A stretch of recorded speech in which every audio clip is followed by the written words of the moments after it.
A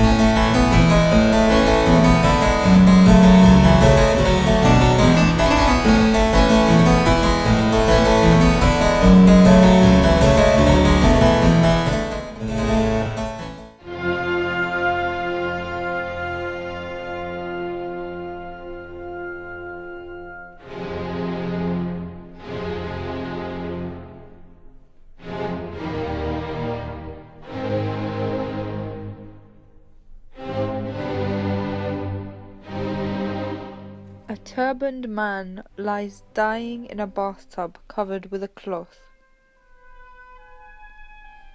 His head and his graze leans down while exhaling his last breath.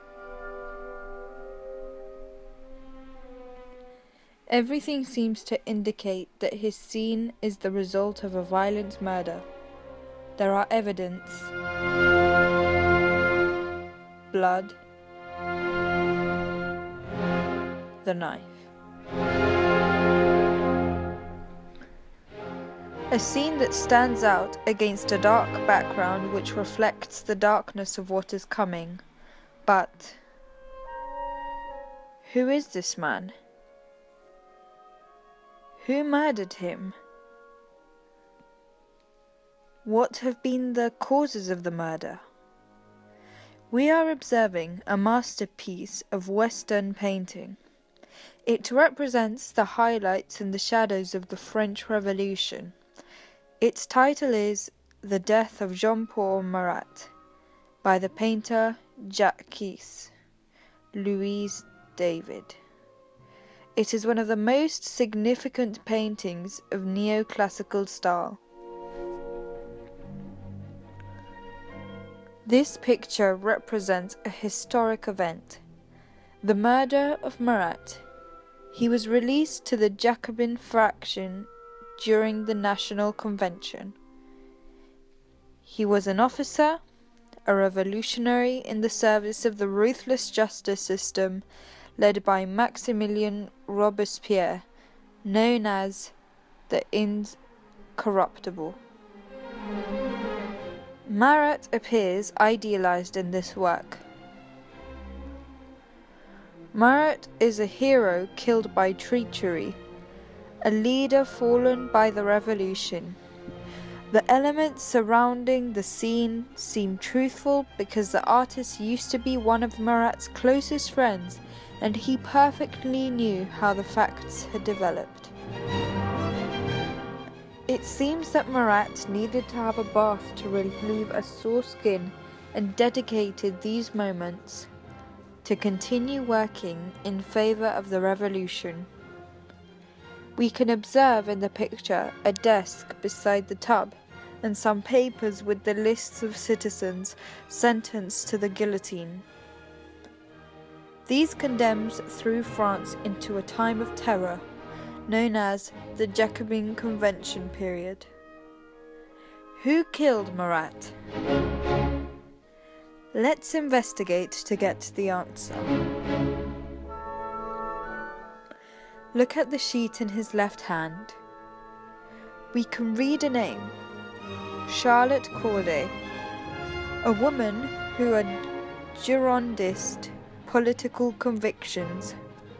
Her ideas were more conservative than those of Robespierre and Marat's.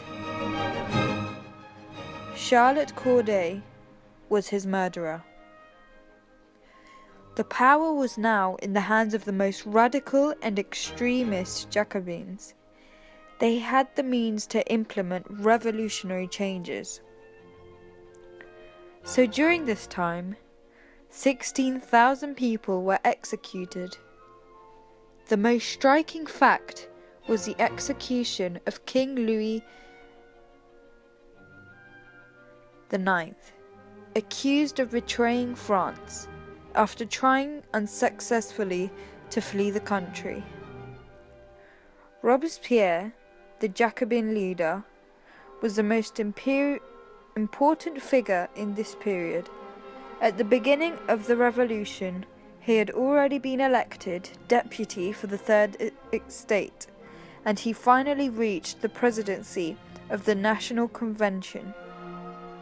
He led the so-called Reign of Terror during his period. Robespierre ruled France autocratically. He was an admired and feared leader at the same time. During this time, a new constitution that established a republican democracy with universal male suffrage was signed. This stage of the revolution ended with a couple led by the moderate wing, Girondins, and supported by the army. Robespierre, besides being wounded in the fray of the assembly, was arrested and guillotined on July 28, 1794. The revolution entered a new, more moderate phase, where a new constitution, 1795, was drawn up. The Republic was maintained.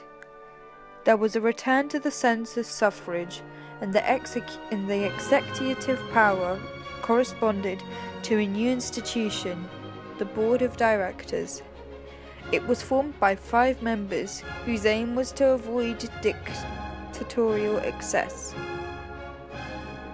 After the board proceeded with the political cleansing of the institutions and judged some responsible people involved in the terror period, monarchists began to exert strong pressure on the government, creating a permanent instability. In 1999, everything ended with a military coup led by a young soldier named Napoleon Bonaparte. Let's return to the painting by Jacques Louis David. This style that tried to revive classical antiquity was used as a reference and aspiration to an order governed by reason.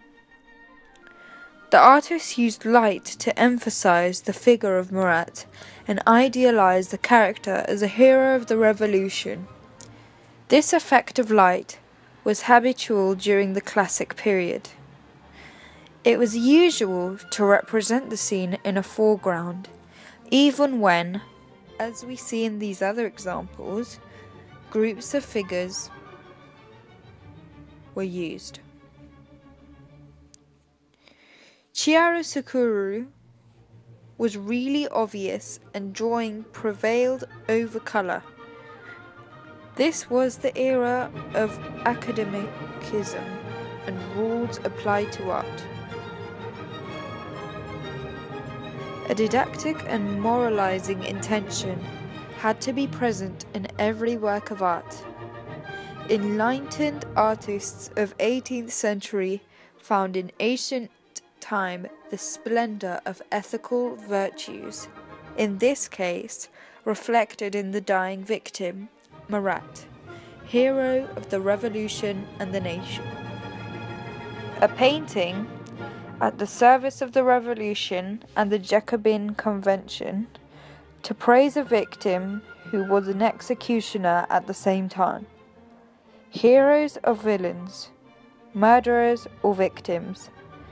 This was a complex time to see who was who. Above all, there was a clear evidence for France and the rest of the world a new order had been established.